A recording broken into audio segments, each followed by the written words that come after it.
começar? Vamos começar. Bom, eu vou falar sobre a implementação do COBIT em uma organização através do software. Bom, qual é a contextualização e a motivação? Muitas organizações não conhecem o que é governança de TI.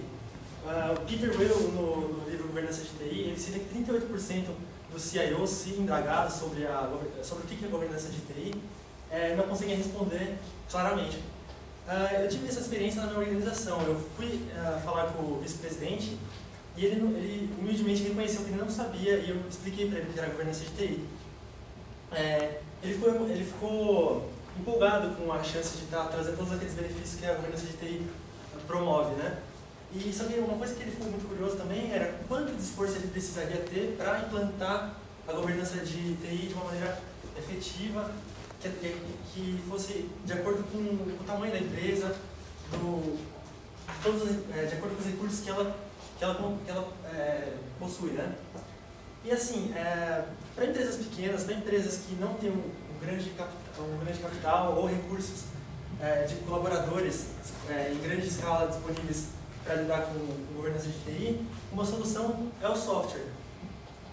Nesse trabalho, eu abordo principalmente a utilização do COBIT, um grande framework de governança de TI que nós vimos ao longo do curso, e estudamos a utilização de uma ferramenta que possa estar facilitando o processo de implantação do COBIT na organização, né?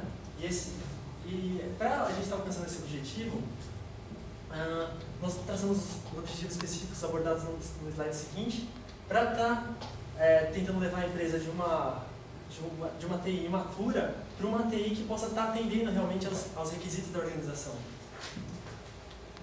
Então, o que nós abordamos aqui? A citação de casos de sucesso. Esses casos de sucesso eles foram disponibilizados no site da ISACA e eles enfatizam a importância da governança de TI e o que a empresa faz geralmente para estar se adequando às suas necessidades, para estar conseguindo levar a governança de TI adiante.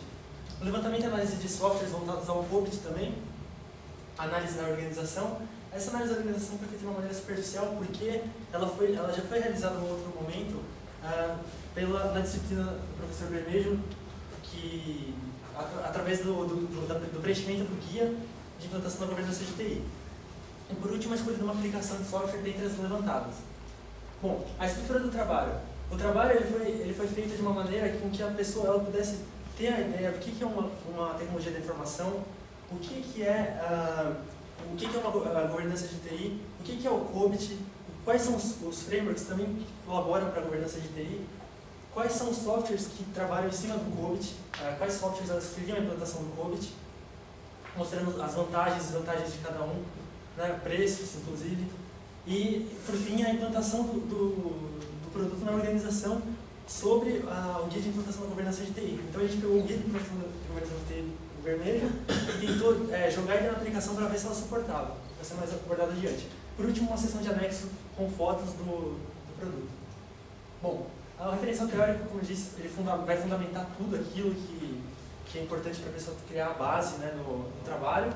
E por último, aliás, eu gostaria de fazer chamar atenção aqui para o estado da arte. O estado da arte, no nosso caso, ele deveria mostrar o que existe de útil, de novidade, né, nessa área. Porém, softwares voltados para o COBIT são coisas pouco abordadas, tanto que para encontrar software já é difícil. Trabalhos em cima disso não puderam ser encontrados, então eu acredito que esse trabalho seja algo inovador, alguma coisa em cima de algo que não existe, né? Bom, tipo de pesquisa, foi uma pesquisa aplicada no estudo de casos para uma organização, sendo que a base dela foi de natureza tecnológica, né?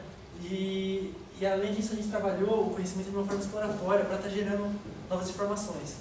Procedimento metodológico, levantamento bibliográfico, né?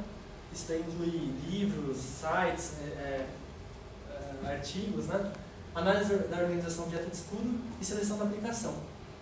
Aqui, nesse slide, a gente consegue ter uma noção bem interessante a respeito dos produtos levantados. Eu levantei esses 4 produtos. Na verdade, existem alguns outros produtos, uns 2 ou 3, que dizem nós somos alinhados ao COBIT, mas na verdade isso daí é só estratégia de marketing. No fundo mesmo, eles não implementam nada relacionado ao COBIT. E assim, esses critérios são os critérios que as organizações avaliam na hora de obter algo relacionado a uma aplicação para sustentar o COBIT.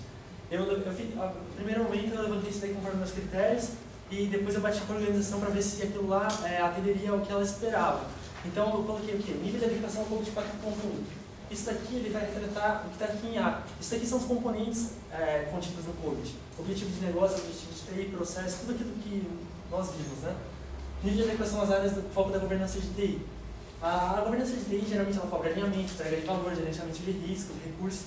Então se o software cobriu esses itens numa porcentagem, aqui no caso do 9, por exemplo, se ele cumpriu 80%, ele foi considerado como alto, o nível de adequação foi alto. E assim, para os outros, foi feito a mesma coisa, um pouco mais diferente no caso de custo, teve uma faixa numérica aqui já no caso, né? E assim, eu tenho que chamar atenção para a facilidade de uso.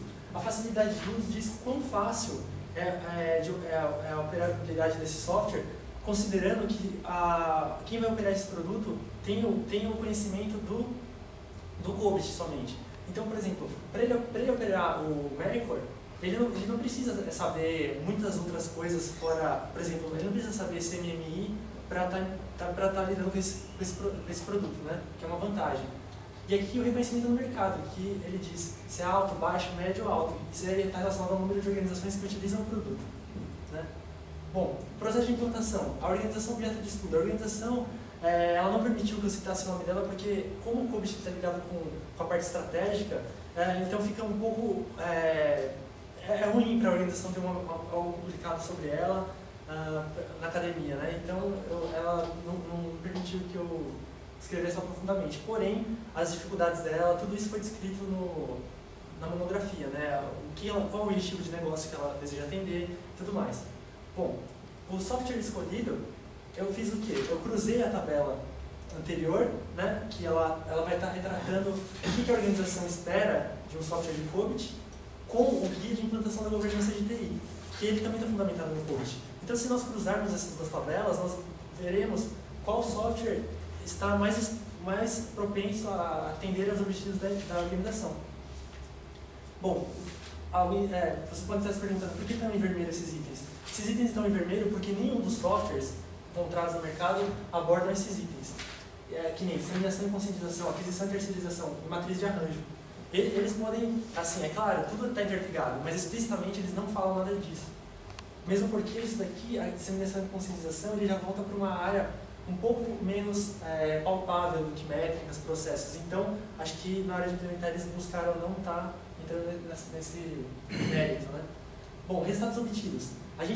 Eu vi, aliás, que o mapeamento ele foi muito preciso, muito mais rápido. Coisa que a gente demora para fazer somente com o COBIT e está sujeito a erro, ele faz em questão de segundos, esse mapeamento traz para você. É claro, o ser humano ele está ainda por trás do software operando, colocando o que ele deseja.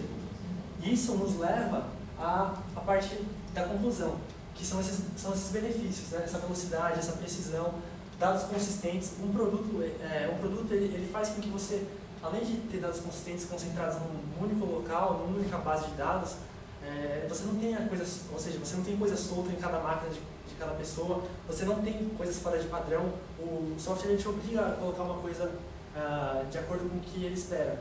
Então, isso daí facilita muito a análise futura. Isso daí permite com que aquela entropia, aquela coisa que faz com que essa análise fique um pouco mais complicada conforme o tempo, seja diminuída, porque os dados eles vão se mantendo consistentes.